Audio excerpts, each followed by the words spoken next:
someone you can't lie. I'm a problem. Unguardable, can't block. I'm a problem. Untamable, can't lock. I'm something you can't stop. I'm someone you can't top. I'm a problem. I'm someone you can't beat. I'm a problem. Stay working, I don't sleep. I'm a problem.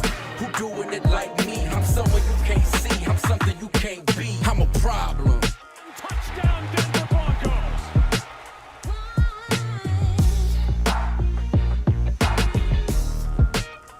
A nail-biting start to the season for the Denver Broncos, and not the ending Broncos faithful were hoping for. It was a game full of missed opportunities for the Broncos for much of the game, including 2 fumbles right on the goal line as they were driving to take the lead against the Seahawks. And the game ended kind of the way much of the game went. Russell Wilson dropping the ball on 2nd and 14 near the 50-yard line.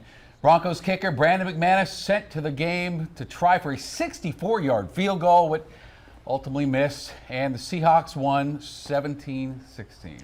What a night. We thank you so much for watching this special post-game edition of Denver 7 News. I'm Ann Trujillo. And I'm Shannon Ogden. I'm glad you're with us tonight. Now, Broncos country is ready for the team to usher in a new era. And there were signs of promise. But ultimately, the Broncos just did not do enough to win at Seattle. Denver 7 is your home for all things Broncos. We have Broncos insider Troy Renck, sports anchor Nick Rothschild, and our own Jason Grenauer live from Lumen Field in Seattle. Denver 7's Micah Smith live at a Broncos watch party in Littleton. And former Broncos tight end Nate Jackson live in studio providing post-game analysis. We begin with Denver 7 sports anchor Lionel Bienvenu, and this was not the start I think anyone was hoping for, Lionel. My gosh. It was all set up for Russ to make a game-winning fourth-quarter drive, and then first-year coach Nate Hackett let the clock run down, didn't call timeouts, Right. Yeah. and then tried a 64-yard field goal on 3rd and 5. We knew it was going to be rough. We knew it was going to be a little messy. But this was a little too hard to messy, watch. yeah. Exactly. Broncos start 0-1, so if you're ready to ride, there's 4 flat tires on this right now. Seattle tonight. Coach Nate Hackett's last-minute decisions and clock management, wow, it was a train wreck as Russell Wilson made his return right here to Seattle. When he ran out, a lot of boos, some cheers, but Russ, once that happened, didn't affect the game at all. Before the game, Russ went out, and he went out to the middle of the field, closed his eyes, arms out, and took it all in. He also reunited with his former teammates, guys he spent years with in Seattle. And then when he ran out with his new team in his Broncos number 3 jersey, it was loud, as I said, few cheers, but mostly boos. Let's take a look at the highlights now, shall we? Here we go. The game started in a shocker on the first possession. Geno Smith drove the Seahawks down the field on a Broncos blitz. They whiffed on the sack, and Disley dissed them. A diss of the defense, 38-yard touchdown, 7-0 lead. Russ took the field again. The boos rained down. Not only could you hear them, you could see them. Then it got a field goal to make it 7-3. Second quarter, here's what we were waiting for. Russ started cooking. Deep to Jerry Jeudy. Underthrown, but Jerry went back and got it and took off 67 yards to the end zone. First TD pass as a Bronco for Russ. It was 10-10. But Geno Smith said, "Hey, Russ, you ain't stealing my show in my house." Broncos linebackers can't cover the tight ends. Colby Parkinson touchdown, 17-10 at the half. Third quarter, Russ drove the Broncos down the field, 4th and goal, going for it to tie the game, actually take the lead. And Melvin Gordon, Mr. Touchdown. Also Mr. Fumble. He fumbled at the goal line. That was a problem last season, and, well, here we go again. Broncos got nothing. They got it back when Randy Gregory stripped DK Metcalf, but again a disaster at the goal line. Javonte Williams this time fumbled into the end zone, and the Seahawks recovered. That's 2 turnovers right at the goal line. 14 points off the board. Devastating. Fourth quarter, 17-16. Russ got the ball back. 4:02 left on the clock. They got to the Seattle 42 with 20 seconds left. And then, 4th and 5, took the ball out of Russ's hands, sent Brandon McManus in to try a 64-yard field goal. What did you expect? No good. Nate Hackett. Holy cow, the Broncos lose 17-16. Russ is 0-1, lost his homecoming game, and that's it. What a decision by Coach Nate Hackett there at the end of the game. The final was 17-16. All right, let's go live to Seattle and Lumen Field right now. Sports anchor Nick Rothschild and Broncos insider Troy Rank are there. And guys, all the positive energy and the vibes and let's ride and all the newness of this thing wore off after one game. Yeah, it was like in Peanuts with Charlie Brown running up on the football and trying to kick the field goal, and the ball just gets pulled out from underneath you, Troy. Okay, I've got a poo-poo platter of self-inflicted wounds in front of me from the Broncos. We've got the mismanagement at the end. We've got the fumbles at the goal line and the obscene amount of penalties. Troy, where would you like to start with this one? Well, ultimately, 4 red zone trips, Nick, 0 touchdowns, 2 fumbles at the goal line. You can't win on the road doing that. You can't win kicking field goals on the road or turning the ball over. And 12 penalties. You have 16 points and 12 penalties. At one point, they had more penalties than points. It was just a sloppy game. And Coach Hackett, frankly, has opened himself up to criticism because he didn't play the starters in the preseason. And then he didn't exactly drape himself in glory with that clock management at the end. Either you call a timeout for 40 seconds or you go for it. He did neither. He let it run all the way down, and then you try a desperate field goal. Honestly, after McManus missed the practice one, I would have gone for 4th down at that point because he didn't even look close. Broncos deserve to lose tonight. As hard as that is to say, they did not do enough to win this game. Let's talk about Coach Hackett here. We knew if this is the way the first game looked because of his brashness with the preseason that he would open himself to criticism. But it wasn't just the fact that the game was clunky and he made mistakes down the stretch. Procedural errors throughout the game, penalties before the snap, undisciplined play. How much of that is from the head coach and how much of that is the fact these guys haven't played football in 8 months? Well, my concern about not playing the starters was strictly about trying to play here in a first game. You've lived it now, Nick. I don't know that there's a louder stadium in the league, and so you were going to see some false starts. Their pre-snap operation was just off kilter. I mean, you see Russell Wilson taking delay of games. That never happens. But that's a reflection of not playing guys. Now listen, it kept players healthy in training camp entering the season, but you saw the consequence tonight, where it was an ugly loss because of penalties and lack of touchdowns. One game a season does not make, Troy, but you mentioned it. Coach Hackett's going to get some questions, and I cannot wait to see how he answers those questions. We'll bring that to you right here on Denver 7. Lionel, back to you. All right, thanks, guys. Let's go back live to Lumen Field now in the Broncos interview room. Head coach Nathaniel Hackett is answering, I'm sure, some tough questions after this game. No, sir. No. He knew where we had to get. I thought Javonte made an amazing. Why I was expecting to have to go for it on that down and distance because I believe we were about 3rd and 14, 3rd and 15. I thought Javonte made an incredible play and put us in the field goal range, the mark that we were looking for. Can you pinpoint anything in specific on squandering the 3 goal-to-go? Yeah, I mean, we didn't execute. We had a false start. We had a walk-in touchdown, and then we ended up having a false start, which is unacceptable. You can't have penalties there. We had a couple opportunities. I mean, they were there. We just got to capitalize on them, and we didn't. And that's what's frustrating in those situations. A couple of delay game penalties and then a bunch more kind of came right down to the play clock. What did you see there that was causing some of that? Yeah, I mean, we have no excuses. You know, that's what we preach. We got to be sure that we, get the play in and get it called and get those guys rolling. I know it was definitely loud, but again, that's no excuse. We got to be better. Okay, so you guys, when Brandon went out there the first time and kicked it, and they called a timeout and missed it. Was there any consideration of maybe then switching? No, I was happy he got that one out of the way. I thought, he had plenty of distance on that one and just thought that we were going to be able to make that. I have confidence in him, and if we have to put him in that situation again, I think he'll be able to make it. What can you chalk the 12 penalties? I got to go back and look at each one of them. I know a lot of them came in the first half, and it's just one of those things. We have to look at the ones that we can control. There are some that, were some, I don't know if it was taunting or unnecessary roughness and things like that, so we can pull those ones back for sure. Those are big chunks of yards that kept drives alive.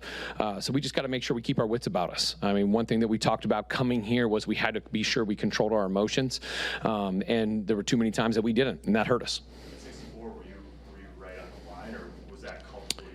Yeah, we were right on the line, and he had plenty of distance. He just missed it. And so, and again, Brandon gave it his best shot. I mean, that's a long field goal to hit. I think he's completely capable of that, but obviously I wish we would have gotten a lot closer, but it put us in that weird spot there because we were in the field goal range, but we were on that 4th down situation. Didn't think we were going to get that many yards, so I thought it was a great job by Javonte, and we just made the decision. We want to take our shot there on that one. What did you see defensively? What did you see in the second half, adjustment-wise, that allowed you to play better on that side of the ball? Yeah, I'll tell you, they did a good job. Again, I think that first half, a lot of those drives were extended because of penalties. So they took some of those penalties out. They made some good adjustments, and they did really well. I think it was only like 35, 40 yards, and and we moved the ball well. I mean, in the end, we got to score in the red zone. It's that simple, and that starts with me. So you thought that Brandon McManus has a better chance of making a 64-yard field goal than you coming up with a 4th and 5 play? Yeah, 4th and 6 for me during that time. We had been just moving it slightly. They weren't moving it with big chunks. I think we had just given up a sack right before that, so wanted to be sure that we took a chance when we had a chance, and I felt confident in him. Have you ever had a game where you were calling plays or been a part of where you had 2 fumbles on the one? No, I have not. The first one, Melvin, he had to extend it. It was 4th down. So he definitely had to do that because either way, we wanted to at least try to get a chance in that one. It just kind of started coming out as he was crossing. If he could have kept it and maybe extended a little more, might have gotten in there. And then the other one, we just got pushed back. There were some communication errors on that one, and that ended up hurting us. And, I think I could do a better job by potentially not giving too many checks and stuff like that in that situation and just calling and running some plays. But got to learn from it, all of us. You know how it goes. You didn't play any starters in the preseason. You have double-digit penalties and a couple turnovers in the red zone. Any factor? I don't think so. I thought our guys were unbelievably physical. I thought we moved the ball up and down the field. In the end, turnovers, red zone, penalties. Bad deal. Time for a few more for the coach. How do you think Russell played? I think he played really well. I mean, he really did a fine job. He took care of the football. He made really good decisions, had some great explosive plays, was able to distribute the ball all over the field. And that's what really frustrates me for him because, just to be able to score down there in that region, that was frustrating because we had some good things. And, there's obviously some things that, I think that I could be better at for them. And but in the end, I mean, heck, we had that one that went in, and I was celebrating like twice. I think we had the one to Tomlinson, we had the one to Albert, we had the one, we had our opportunities. And in the end, we got to capitalize on it. That simple. With Russell coming back under these unique circumstances, what do you think of the crowd, the atmosphere, and how Oh, this place is electric. I mean, I thought he was, I thought he was awesome. I mean, it didn't affect him. I think that he went out there and he executed at a high level. And we just got to finish some of those drives because, he was moving the ball up and down the field. But that's not good enough. Did they do Last one, Jeff. in particular? Because Judy's touchdown is the first target of a wide receiver in the first half. Were they doing something to you? No, we were just trying to execute the plan, and the ball was being distributed to different people for certain reasons, and I thought Russell made a lot of good decisions. Thank you very much. Thank you.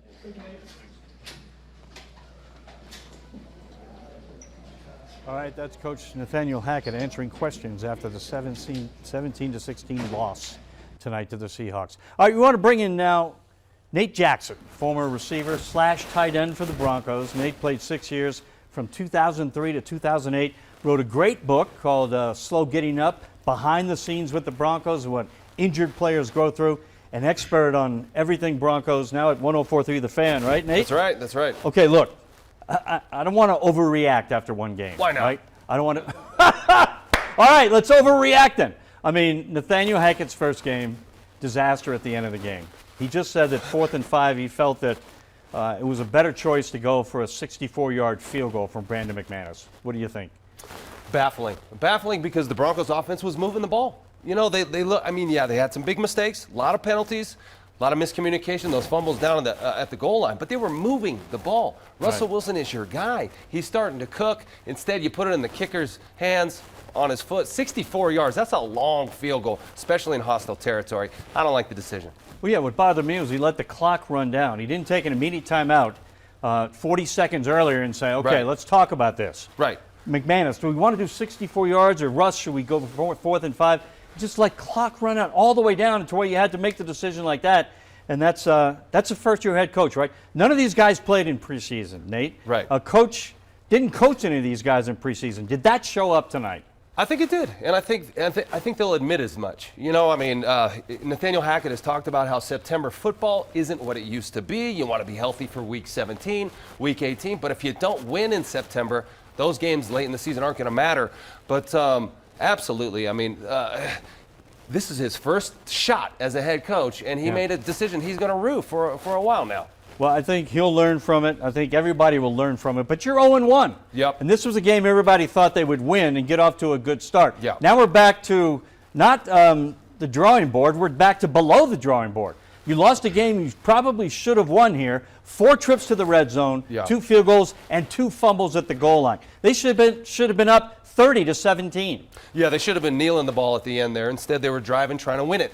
The thing is, they had a chance to win it, and that's the great part about it. And what's so frustrating about it is you make mistakes, you have penalties, you have fumbles, you're still in position to win that game. Yeah. You put it on Brandon McManus. That's a really long field goal for that guy. Yep, 64 yards. All right, 64. We'll be back with more analysis from Nate Jackson, the former Bronco, in just a few minutes, and we'll also hear from the Broncos players and coaches as well, live from Lumen Field. Right now, let's go back to Ann and Shannon. All right, thank you, Lionel. Thank you, Thank you, Nate, gentlemen. very much.